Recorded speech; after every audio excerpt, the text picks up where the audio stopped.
Үшінші сөз. Қазақтың бірінің біріне қаскүнем болмағының, бірінің тілеуін бірі тілеспей тұғынын, рас сөзі аз болатұғынын, өздерінің жалқау болатұғынын, себебі не? Хамма ғаламға белгілі данышпандар әлдеқашан байқаған, әрбір жалқау кісі қорқақ, қайратсыз тартады, әрбір қайратсыз қорқақ мақтанғыш келеді.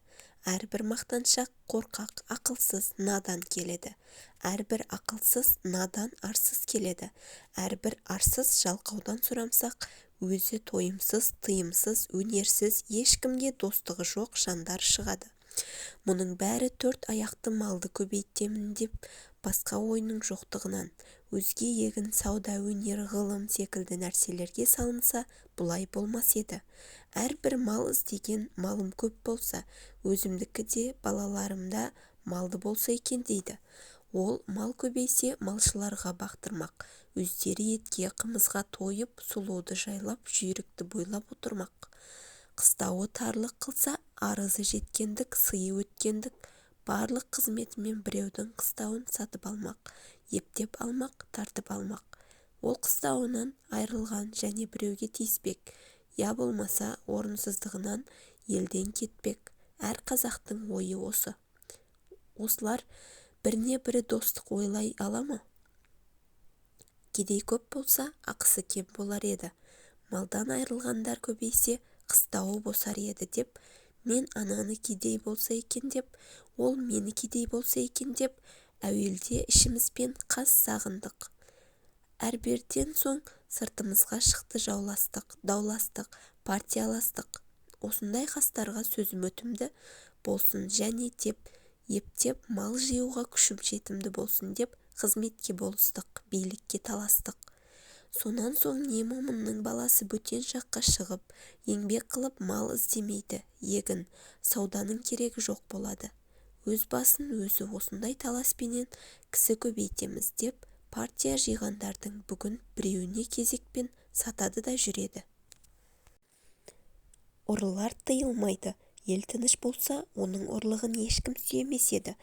Ел екі жар болған соң, кім ант ішіп, ақтап, арамдығын жақтап, сүйеймін десе соған жақ болып сүйеніп, бұрынғыдан ұрлығын әлденеше есе асырады. Елдегі жақсы адамдардың бәрінің үстінен бекер өтірік шапта талады деген әртүрлі уголовный іс көрсетіп арыз береді. Оған дознанение, тергеу шығарады. Өтірік көрмегенін көрдім деуші куәлер де әлдеқашан дайындап қойылған. Бағанағы жақсы адам сайлауға жарамасы үшін ол адам басын құтқармақ үшін жамандарға жалынса, оның да адамдығының кеткені. Егер жалынбаса, тергеулі сотта адам болып, ешбір қызметке жарамай, басы қатерге түсіп өткені. Ол болыс болғандар. Өзі қулық, арамдықпенен болыстыққа жеткен соң, момынды қадірлемей, өзіндей арам қуларды қадірлейді. Өзіме дос болып, жәрдемі тиеді деп, егер қас болса, бір түрлі өзіме залал жасауға қолынан келеді деп. Осы күнде қазақ ішінде ісі білмес кісі білер деген мақал шықты. Оның мәнісі, ісіңнің түзулігінен жетпессің, кісіңнің амалшы, айлығынан жетерсің деген сөз. 3 жылға болыс сайланады. Әуелгі жылы сені біз сайламадық ба деп бұлданғандығымен күн өтеді. Екінші жылы кандидатпенен аңдысып күн өтеді. Үшінші жылы сайлауға жақындап тағы болыс болып қаларға мүмкін болар мекен деп күн өтеді. Енді несі қалды? Осы қазақ халқының осындай бұзықшылыққа тартып, жылдан жылға төмендеп бара жатқанын көрген соң, менің ойыма келді. Халықтың болыстыққа сайлаймын деген кісісі пәлен кәдәрлі орысша образование алған кісі болсын. Егер де орталарында ондай кісісі жоқ болса, яки бар болса да, сайламаса, уездный начальник бірлән военный губернатордың назначениясы бірлән болады десе, бұл халыққа бек пайдалы болар еді. Аның себебі, әуелі қызмет құмар, қазақ балаларына образование беруге ол да пайдалы іс. Екінші назначение бірлән болған болыстар халыққа міндетті болмас еді, ұлықтарға міндетті болар еді. уа және назначение қылғанда тергеуі сұрауы барлығына қарамаса өтірік арыз берушілер азаяр еді, бәлки жоғалар еді. уа және әрбір болыс елде старшина басы би сайланғандық бұл халыққа көп залал болғандығы көрініс сыналып білінді. Бұл билік деген біздің қазақ ішінде әрбір сайланған кісінің қолынан келмейді. Бұған бұрынғы Қасым ханның қасқа жолы, Есім ханның ескі жолын, әз Тәуке ханның Құлтөбенің басында күнде кеңес болғанда жеті жарғысын білмек керек. Әм ол ескі сөздердің қайсысы заман өзгергендікпенен ескіріп бұл жаңа заманға келіспей тұғын болса, оның орнына татымды толық билік шығарып, төлеу саларға жарарлық кісі болса керек еді. Ондай кісі аз, яки тіпті жоқ. Бұрынғы қазақ жайын жақсы білген адамдар айтыпты, би екеу болса, дау төртеу болады, деп. Оның мәнісі тақ болмаса жұп билер таласып дау көбейте береді дегенмен айтылған сөз. Өйтіп би көбейткенше әрбір болыс елден толымды, білімді, үш-ақ кісі билікке жыл кесілмей сайланса, олар түссе жаманшылығы әшкере білінгендікпенен түссе әйтпесе түспесе.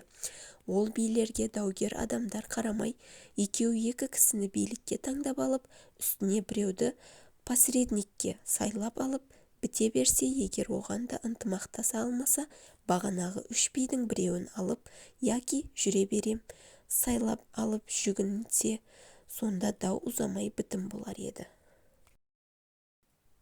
Төртінші сөз.